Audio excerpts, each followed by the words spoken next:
திண்டுக்கல் மாவட்டம் பழனியில் அதிமுக நிர்வாகி ஒருவரின் மகன் நகராட்சி அலுவலகத்திற்குள் சென்று கணக்காளர் ஒருவரை மிரட்டியதாக சிசிடிவி காட்சிப்பதிவுகள் வெளியாகியுள்ளன.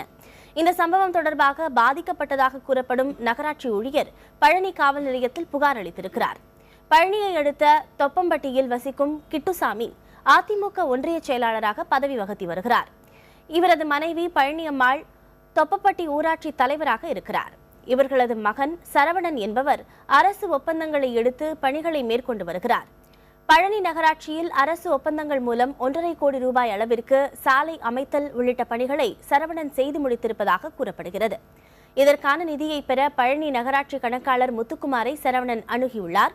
அப்போது தங்களிடம் போதிய நிதி இல்லை என்று கணக்காளர் கூறியதை ஏற்க மறுத்த சரவணன் வாக்குவாதத்தில் ஈடுபட்டதோடு மிரட்டியதாகவும் கூறப்படுகிறது.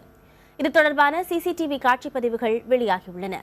இந்த சம்பவம் தொடர்பாக பழனி நகர காவல் நிலையத்தில் கணக்காளர் முத்துக்குமார் புகார் அளித்துள்ளார். இது தொடர்பாக சரவணனை தொடர்பு கொள்ள முயன்ற போது பதிலளிக்க மறுத்துவிட்டார்.